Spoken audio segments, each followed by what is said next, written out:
적인 찬양을 하나님 앞에 올리셨습니다. 우리 모두에게도 큰 은혜가 되었습니다. 감사합니다. 앞으로도 계속 좋은 찬양으로 우리 하나님 앞에 영광 올리시고 또 축복 많이 받으시기를 바랍니다. 오늘은 벌써 5월 마지막 주일이 되었습니다. 참 시간이 정말 빠르다 이런 생각을 또 한번 이렇게 하게 됩니다.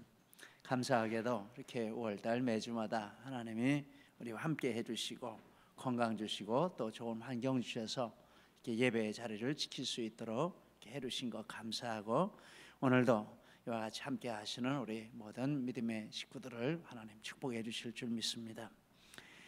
오늘 말씀에 보니까 이렇게 아비들에게, 즉 부모들에게 주시는 말씀입니다. 자녀를 노엽게 하지 말고 주의 교훈과 훈계로 양육하라. 크게 두 가지로 보겠습니다. 먼저 자녀를 노엽게 하지 말라. 노엽게 한다라는 이 말은 자녀를 잘못된 태도와 방법으로 이렇게 대함으로 자녀의 마음을 상하게 하고 또 화가 나게 하는 이런 것을 가리킵니다. 자녀를 노엽게 하면 자녀가 낙심하게 된다라고 말합니다. 골로새서 3장 21절에 아비들아 너희 자녀를 경록해 말지니 낙심할까 함이라. 낙심한다는 것은 바르게 자라지 못하고 곁길로 가고 삐뚤어진다라는 말씀이겠죠. 성경에 보면 부모가 노엽게 함으로 자녀가 삐뚤어진, 그리고 가정에 문제가 생긴 이런 일들이 여러 가지 기록이 되어 있습니다. 이삭과 리브가는 쌍둥이 아들을 두었는데 아버지 이삭은 큰아들 에서를 사랑하고 어머니 리브가는 작은 아들 야곱을 사랑하고 이렇게 편애를 했습니다. 창세기 25장 28절에 보니까 그 내용을 분명하게 이렇게 기록을 했습니다. 그런데 리브가는 방법을 써서 남편과 큰아들을 속이고 야곱이 장자권을 이렇게 상속을 하게 했습니다. 에서가 낙심이 됐습니다. 그래서 동생을 죽여야 되겠다 이런 계획을 세웠습니다. 리브가가 이 사실을 알고 야곱을 오빠네로 피신을 시켰습니다. 외국에 있는 오빠네로 피신을 시켰는데 그것이 야곱과 리브가가 마지막으로 본 때입니다. 20년 후에 야곱이 돌아왔을 때 리브가는 이미 세상을 떠났고, 그 후로 에서의 후손과 야곱의 후손은 서로 원수처럼 지내는 이런 결과가 왔다. 성경에 보면 말합니다. 야곱도 12아들이 있었는데 11번째 아들인 요셉을 편애를 함으로 형들이 요셉을 죽이려고 했습니다. 그러다가 죽이지 말고 팔아먹자라고 해서 노예로 팔아먹고 옷을 벗겨서 양의 피를 묻혀가지고 야곱에게 가지고 와서 오다가 봤는데 이렇게 떨어져 있었는데 야곱이 짐승에게 물려가 죽은 것 같습니다. 이런 말을 했습니다.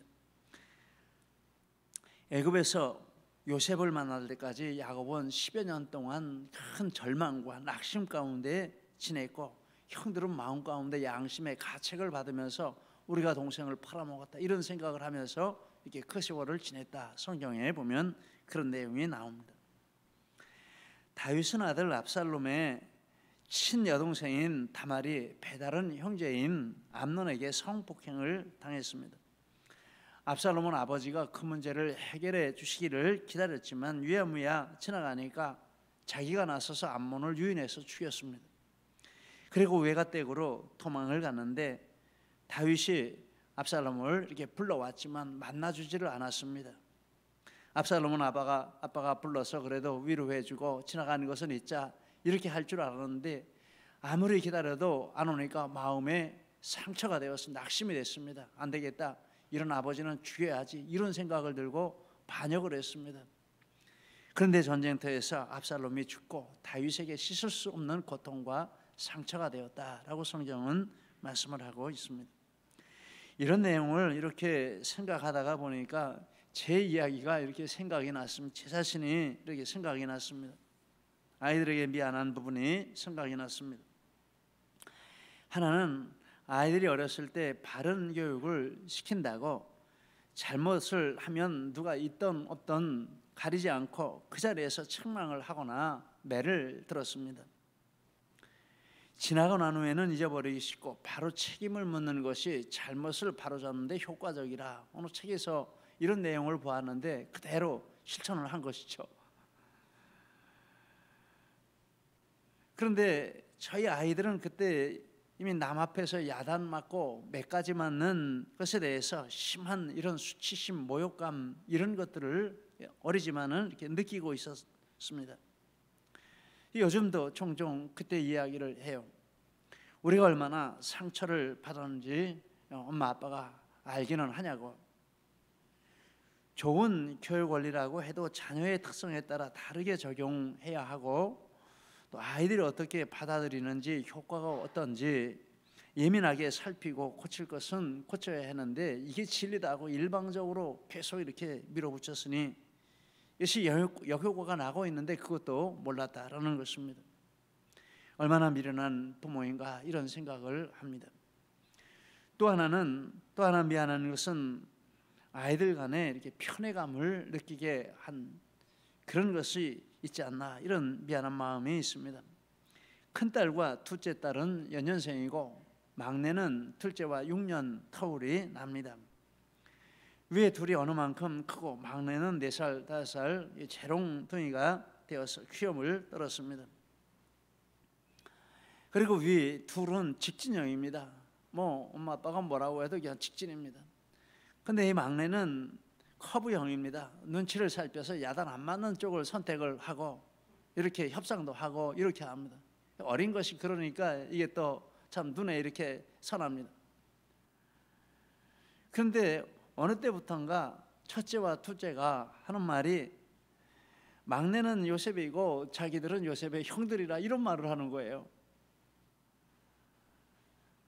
그러면서 자기들이 야단 맞았던 행동을 막내가 해도 아빠와 엄마는 야단을 치기는커녕 오히려 이쁘다고 하고, 자기들이 뭐라고 하면 너네는 언니들이니까 너네가 양보하라고 하고, 전혀 다른 기준을 적용을 하고, 그래서 그 나이 때 자기들에게 엄격했던 그 기준을 막내에게는 전혀 적용하지 않고, 그런 것을 아이들이 그런 표현으로 말을 하는 것이었습니다. 첫째와 둘째 입장에서 보면 엄마 아빠는 막무가내로 이렇게 막내만 편애하는 그런 잘못된 이런 아빠라 엄마라 이렇게 생각을 한 것이죠. 세월이 오르고 보니까 제가 바로 이삭이고 제가 바로 야곱이고 또 다윗이다, 이런 생각을 하게 됩니다. 첫째와 둘째에게 미안한 마음이 있습니다. 그래도 삐뚤어지지 않고 잘 커져서 참 고맙다 하는 이런 마음들을 가지고 있습니다. 또 앞으로라도 그때 못해준 사랑을 합해서 사랑해 줘야 되겠다, 이런 생각을 이렇게 하고 있습니다. 특별히 우리 크리스천 부모들은 자녀를 노엽게 하거나 낙심케 하거나, 그래서 마음에 이런 상처가 있게 하거나 이러지 않는지 한번 조심해서 이렇게 살피고 이렇게 해야 할 줄 믿습니다. 자녀를 낙심하게 하지 않는 것, 부모에게 참 중요한 것인데, 무조건 이것이 옳다 하고 가지를 막 쳐주고 이러기보다는 그 뿌리를 푹 뜯어주고 그 앞에가 잘 자라도록 이렇게 해줘야 되는데, 제 자신이 그런 부분이 참 부족했다, 이런 반성을 하게 됩니다. 두 번째, 부모는 자녀를 주의 교훈과 훈계로 양육하라라고 말합니다. 훈계라 하는 말은 권면, 경고 이런 뜻으로 말로 가르치는 것입니다.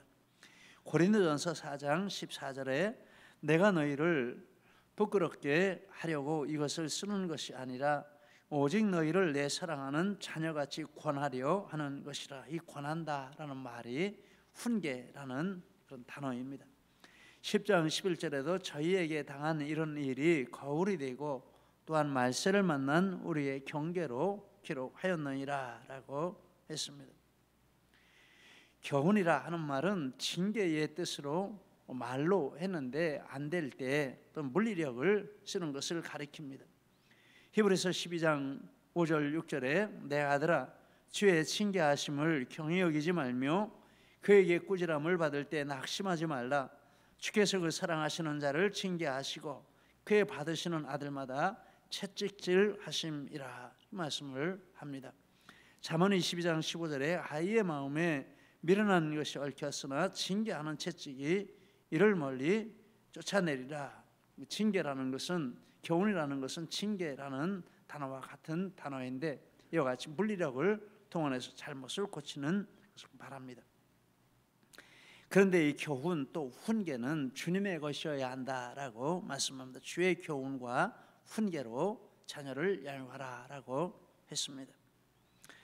신명기 6장 7절에 내 자녀에게 부지런히 가르치며 집에 앉았을 때든지 길에 행할 때든지 누웠을 때든지 일어날 때든지 이 말씀을 강론할 것이라, 이렇게 말씀을 했습니다.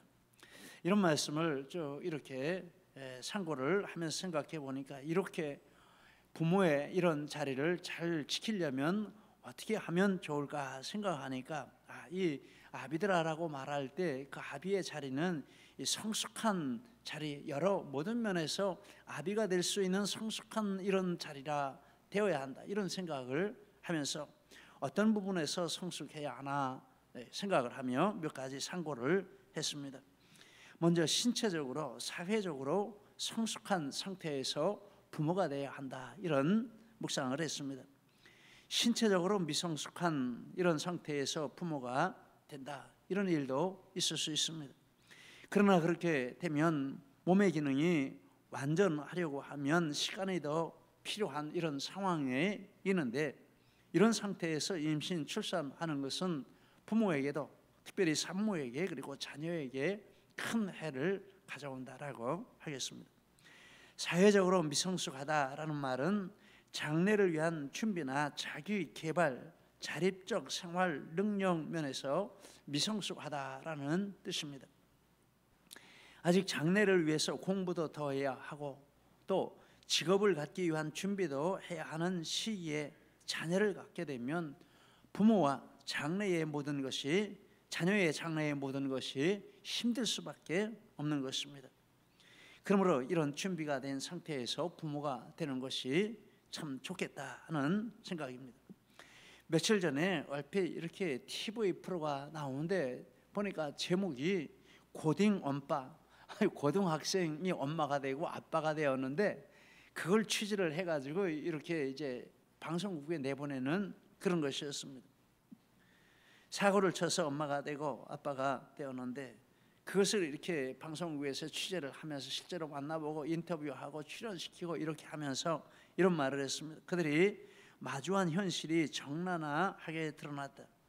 아이 아빠의 폭력, 경제적 어려움, 또래 친구들과의 멀어진 삶 등이 충격을 주고 동정을 나눈다, 이런 말을 했습니다. 그냥 사고를 쳐서 아이가 생겼으니 그 무슨 부모 될 준비가 돼 있겠습니까? 그리고 얼마나 둘 사이에 이런 관계가 형성이 되지도 않은 그런 사이니까 사사건건이 마음이 상하고 충돌이 되고, 또 사회 활동할 수 있는 능력이 없으니 이거 다 남의 신세를 져야 하고, 앞으로 장래를 준비할 이런 시간도 없고, 그러면 얼마나 비극입니까?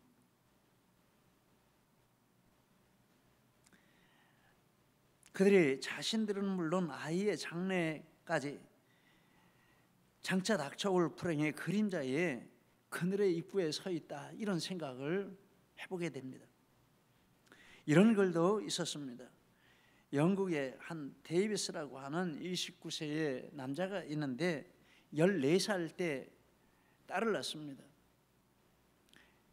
아내는 15살이고, 이건 뭐 고딩도 아니고 중딩이죠. 중딩 엄빠가 된 겁니다. 그런데 중학생 딸 티아가 똑같이 14살에, 그리고 남자는 15살에 또 아이를 낳습니다. 딸을 낳습니다. 영국에서 가장 어린 할아버지가 됐습니다. 14살 엄마와 15살 아빠, 그리고 29살 할아버지와 30살 할머니가 됐습니다. 데이비스는 딸의 임신 사실을 알았을 때 큰 충격을 받고 비명을 질렀다라고 이렇게 인터뷰에서 말을 했습니다. 딸이 자기와 같은 실수를 할 줄을 몰랐다라고. 그런데 그 집안이 과속 스캔들로 대물림되는 집안이라고 합니다. 6대가 한 집안에 살고 있는데, 그러니까 이것도 영적인 문제인 것 같아요. 몇 대가 이렇게 과속 스캔들을 해가지고 6대가 한 집안에 사는데 30도 되기 전에 할아버지가 됐으니,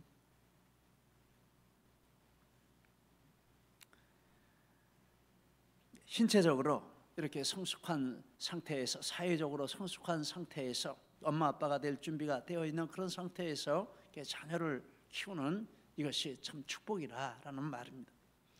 또 하나는 신체적인 나이가 그렇게 되었다고 할지라도 그 몸이 건강한 상태에서 엄마 아빠가 되어야 한다, 이런 교훈도 생각을 합니다.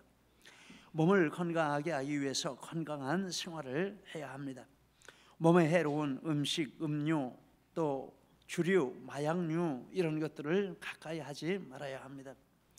근데 이 길을 지나다 보면 이렇게 젊은 여성들이 담배를 피는 인구가 굉장히 많은 것 같아요. 건물 뒤쪽에 들어가 보면은 뭐 낮에도 이렇게 삼삼오오 모여가지고 담배를 피고, 교회 앞에서도 이렇게 담배를 피고 저쪽에 서 있는 이런 여성들, 젊은 여성들을 봅니다. 동영상을 하나 보겠습니다. 미국에서 일어나는 일인데 마약에 취한 거리라는 동영상을 보았는데 잠깐 좀 보시겠습니다.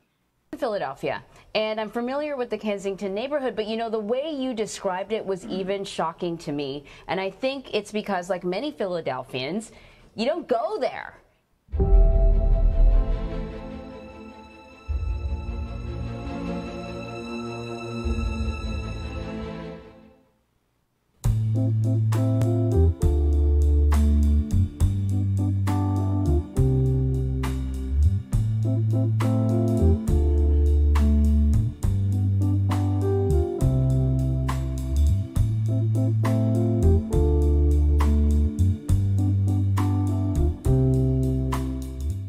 거리를 좀비처럼 걸어다니는 사람들.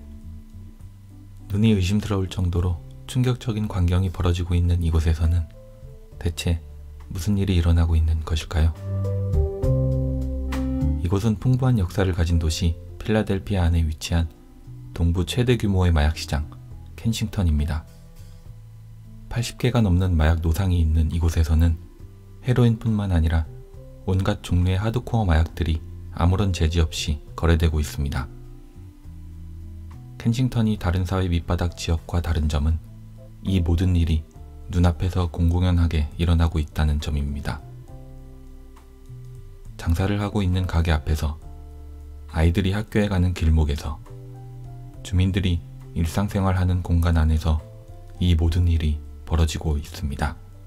I grew up near it, so I become numb to it. When I walk past someone, if someone's on drugs, it's just like, all right, that's someone that's high. While the kids are walking to school, it's a shanty town, they're shooting dope under there like it's legal. Anytime I come outside, of course you seeing fighting, there's abandoned houses, there's like, it's a concrete jungle, exactly what they call it. It's a concrete jungle. 하지만 이곳에서 벌어지고 있는 마약 활동은 합법적인 것이 아닙니다. 어느 순간 경찰은 이들의 체포를 멈췄고, 이제는 전국에서 모인 마약 중독자들이 거리에서 대놓고 마약을 하는 지경에 이르게 된 것입니다. 이곳에서 노숙하고 있는 마약 중독자들은 700여 명이 넘습니다. 2019년 12월 코로나 바이러스 전염병이 시작된 이후 전국적으로 마약 문제는 더욱 심각해졌고, 켄싱턴의 상황 역시 더욱 악화됐습니다. 범죄율 또한 치솟아 2020년 47명이 살해됐고 231명이 총에 맞아 다쳤습니다. 마약 중독자들은 주민들이 살고 있는 동부 최... 예, 스톱.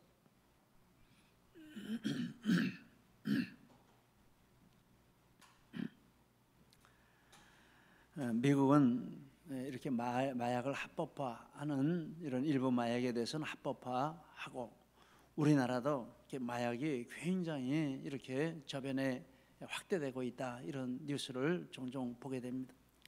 마약은 한번 하게 되면 이게 중독성이 너무 강해서 끊을 수가 없고 죽을 때까지 못 끊는 게 마약이라고 합니다. 그런데 그런 몸을 가지고 부모가 된다면 어떻게 성경이 말씀한 이런 교훈을 감당할 수 있겠습니까? 또 성에 대한 잘못된 주장을 따르지 말아야 합니다. 혼전 순결을 지키고 동성애를 막아야 합니다.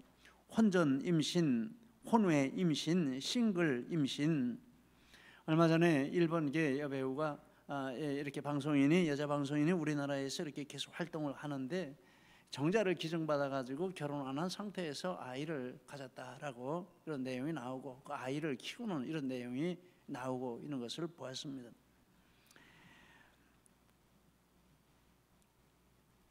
앞으로 이런 일들이 큰 흐름이 이렇게 사회의 흐름 중에 한 흐름이 되리라 이런 생각을 안 할 수 없습니다. 그러나 우리는 이런 것들을 피하고 좋은 부모가 되기 위해서 내 몸을 깨끗하게 하고 건강하게 하고 안전하게 해야 하는 이런 책임이 있다라는 것입니다. 과거에 지키지 못했다고 할지라도 잘못을 깨달은 때에 회개하고 그때부터 깨끗하게 지키는 것이 앞으로 부모가 되는 준비를 하는 중요한 일인 줄 믿습니다. 이렇게 신체적으로 사회적으로 건강하고 성숙해야 하고 또 인격적으로도 성숙해야 한다라는 교훈을 받습니다. 요즘 영국 축구를 하는 이 손흥민 선수가 이 매스컴을 독차지하고 있는 것을 봅니다. 손흥민 선수는 그동안에도 중요한 상을 많이 받았지만 2021년, 2022년 이번 시즌에 23골을 넣어서 세계 최고 축구 리그인 EPL에서 득점왕에 오르고 아시아 선수로는 최초이고 세계적으로도 EPL에서 득점왕을 배출한 나라가 우리나라까지 13개 나라밖에 없다라는 것입니다. 우리나라는 그야말로 이제 손흥민 보유국이라 이렇게 표현을 합니다. 손흥민 선수는 축구만 잘할 뿐 아니라 인성도 훌륭해서 더 사랑을 받는다 이런 뉴스를 보았습니다. 항상 팀플레이를 하고 다른 선수들을 배려하고 자기가 골을 넣었어도 공로를 동료들에게 돌리고 그래서 동양 선수이지만은 본토 선수들에게조차도 존경과 사랑을 받는다라고 합니다. 실력과 인품을 함께 갖춘 보기 드문 이런 선수이고 그 정도 됐으면 연문을 뿌릴 법도 한데 그런 것도 전혀 없고 생활이 정말 깨끗하고 건강한 이런 형제라 하는 생각을 합니다. 그런데 어떻게 이 손흥민이 그런 사람이 되었을까? 하늘에서 떨어진 건 아니겠죠. 그를 그렇게 훌륭한 선수로 만든 사람이 바로 그의 아버지 손웅정 씨라 이렇게 이야기를 합니다. 손웅정 씨는 아들을 다음과 같은 말들로 이렇게 교육을 시켰다라고 글을 보니까 나와 있습니다.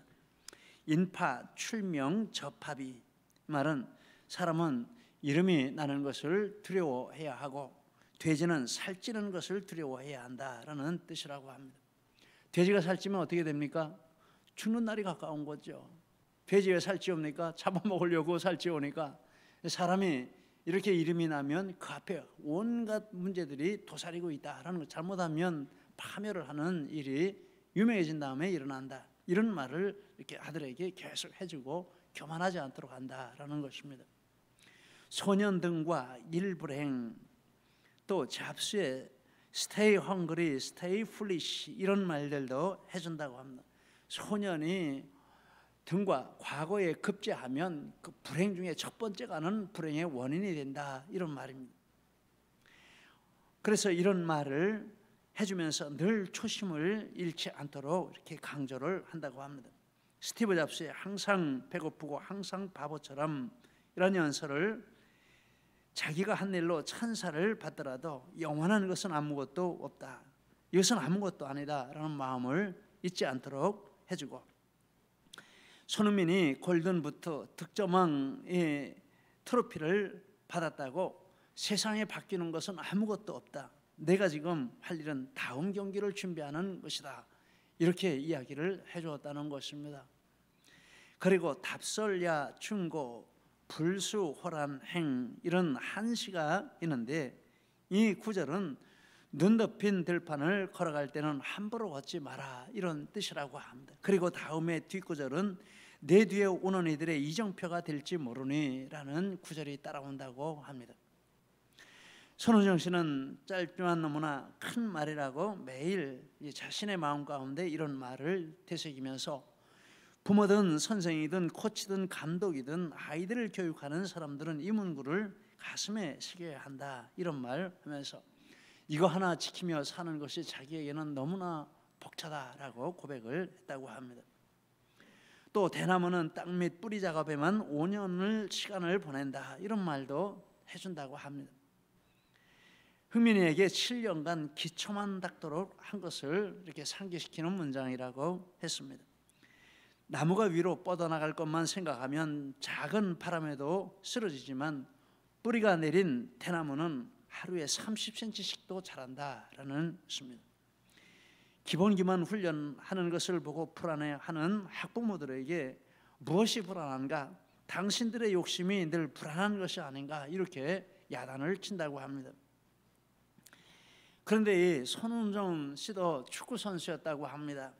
그런데 성공은 못했습니다. 이름도 없이 선수 생활이 끝났습니다. 그런 그가 현실을 비관하고 술이나 마시고 신세타령이나 하고 이랬다면 자기 인생도 비참했을 것이고 오늘날의 손흥민도 없을 것입니다. 그러면 그거 어떻게 했습니까? 자기가 성공하지 못한 그 부분들을 하나하나 이렇게 거울 삼아서 아들을 훈련시키는 재료로 삼았고 그와 더불어서 자기 인격을 성장시키는 일에 집중을 했다라는 것입니다. 손흥정 씨는 1년에 100권의 책을 읽는다. 인터뷰한 책에 보니까 이렇게 나왔습니다. 계산을 해봤습니다. 1년에 100권이면은 한 달에 8권, 한 달에 8권이면 한 주에 2권. 책상 앞에만 앉아 있는 게 일인 저도 1년에 40권 읽으면 아주 엄청 읽었다 이런 생각을 하게 됩니다. 40권도 진짜 벅찹니다. 근데 1년에 100권 나가서 뛰어다니는 사람이 1년에 100권 읽는다는 것은 이거는 보통 결심이 아니라라고 할 수 있습니다. 그런데 한 번 읽는 것도 그것으로 끝나는 것이 아니고 독서를 할 때 검은색, 빨간색, 파란색 3가지 펜을 준비해서 책을 3번까지 읽으면서 색깔별로 중요한 대목을 이렇게 표시를 하고 압축을 하고 가장 핵심이 되는 것은 빨간색으로 메모를 해서 독서 노트에 이렇게 옮긴다라는 것입니다. 그리고 그 명언들을 이렇게 마음에 담고 실천을 하면서 그것들로 아들을 양육했다라는 이런 기사가 있습니다. 손흥민은 무엇입니까? 아버지 손흥정 씨의 성숙한 인격의 열매라라고 할 수 있습니다. 아버지가 쓴 책이 모든 것은 기본에서 시작한다 이런 책을 썼다고 합니다. 저도 아직 못 읽었는데 한번 읽어봐야 되겠다 이런 생각을 합니다. 부모의 인격이 성장해야 자녀들의 인격을 관리해 줄 수 있지 않겠습니까? 그리고 특별히 우리 믿는 사람들은 영적으로 성숙해져야 하는 이런 책임도 또한 있습니다.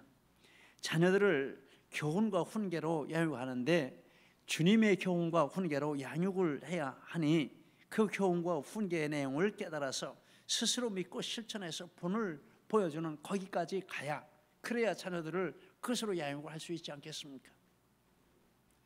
그래서 3가지 내용 어떻게 영적으로 성숙하는 지표를 삼을 수 있을까 3가지 내용을 이렇게 묵상을 했습니다. 첫째, 특별히 하나님의 말씀을 항상 가까이 하라.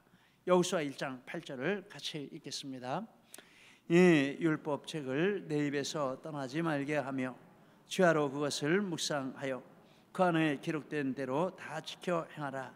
그리하면 내 길이 평탄하게 될 것이며 내가 형통하리라. 디모데전서 4장 15절 16절도 같이 읽겠습니다. 이 모든 일에 전심전력하여 너의 성숙함을 모든 사람에게 나타나게 하라. 내가 내 자신과 가르침을 살펴 이 일을 계속하라. 이것을 행함으로 내 자신과 내게 듣는 자를 구원하리라. 특별히 이 부모의 영적으로 성숙해져가는 모습을 자녀가 본다면 그 자녀는 틀림이 없을 것입니다. 다른 사람에게는 잘 보일 수 있지만 이 가족에게는 잘 보이기 어려운 것입니다. 다 아무래도 속속들이. 근데 그 자녀가 우리 부모님은 날마다 영적으로 성숙해져 갑니다. 하나님 말씀이 그 삶에 있고 그 마음에 있습니다. 이렇게 하고 그리고 날마다 새로운 말씀을 깨달아서 실천합니다. 라고 이렇게 한다면 정말 이것처럼 교훈이 되고 자녀에게 이정표가 되는 것도 없다. 이런 생각을 합니다. 내 자신과 내게 듣는 자를 구원하는데 내게 듣는 자는 자신과 가장 가까이서 듣는 것인 줄 믿습니다. 이런 애가 함께 하시기를 바랍니다. 두 번째, 예배에 힘써야 한다. 이런 교훈을 받습니다. 시편 27편 4절 말씀 같이 읽겠습니다. 내가 여호와께 바라는 한 가지 일 그것을 구하리니 곧 내가 내 평생에 여호와의 집에 살면서 여호와의 아름다움을 바라보며 그의 성전에서 사모하는 그것이라. 시편 84편 1절 이하도 같이 읽겠습니다. 만군의 여호와여, 주의 장막이 어찌 그리 사랑스러운지요.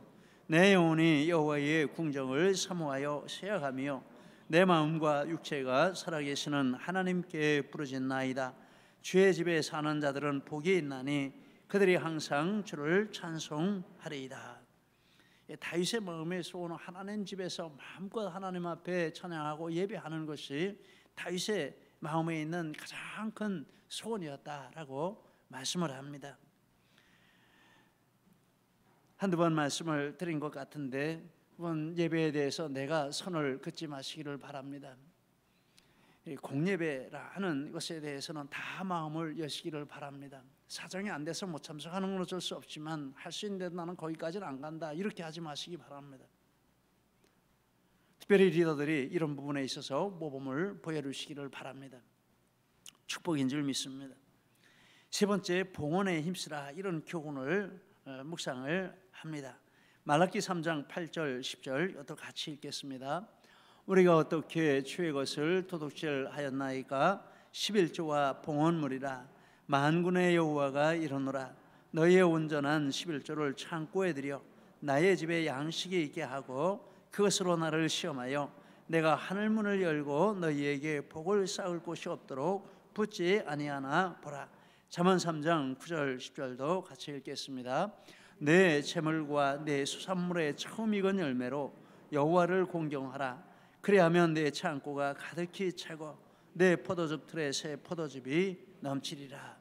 마음이 있는 곳에 보물이 있다라고 말씀을 하였습니다. 우리 자녀들이 그것을 봅니다. 진짜 우리 부모의 마음이 어디에 있는가, 그것을 이런 것들을 통해서 보게 된다라는 것입니다. 여러분, 11조는 분명하게 하시기를 바랍니다. 월급의 11조만 해서는 안 됩니다. 부동산의 11조, 기타 11조도 분명하게 하십시오. 하나님이 받으시고 하나님이 갚아주신다라고 말씀하십니다. 하나님은 살아계십니다. 그리고 하나님의 것을 떼어놓을 때 처음 익은 열매로 여호와를 공경하라. 가장 먼저 그것을 떼어놓으십시오. 그 나머지 생활이 안 될 것 같아도 하나님이 책임져 주시는 걸 체험할 수 있습니다. 분명하게 이렇게 하시기를 바랍니다. 이게 영적으로 성숙했다라고 말할 때 이 세 가지가 그것을 점검해 볼 수 있는 지표가 된다라고 할 수 있습니다. 이렇게 하고 아비드라라고 말할 때 우리가 정말 이런 성숙한 자리에서 하나님 앞에 하나님이 저를 이와 같이 아비의 자리에 세워주신 것을 감사합니다. 천하보다 귀한 자녀를 제게 이렇게 맡겨주신 것을 감사합니다 하고 정말 참된 하나님이 기뻐하시는 아비의 자리에서 하나님이 맡기신 자녀를 양육하는 이런 축복을 누리게 될 줄 믿습니다. 그리고 행복한 가정이 되고 건강한 믿음의 가정이 되는 이런 축복이 있을 줄 믿습니다. 이런 축복과 은혜의 주인공들 다 되시기를 예수님 이름으로 축복합니다. 기도하시겠습니다. 우리의 말씀 붙들고 함께 기도하시겠습니다. 특별히 내게 주신 말씀이 있으시면 그 말씀 붙들고 기도하십니다. 할렐루야.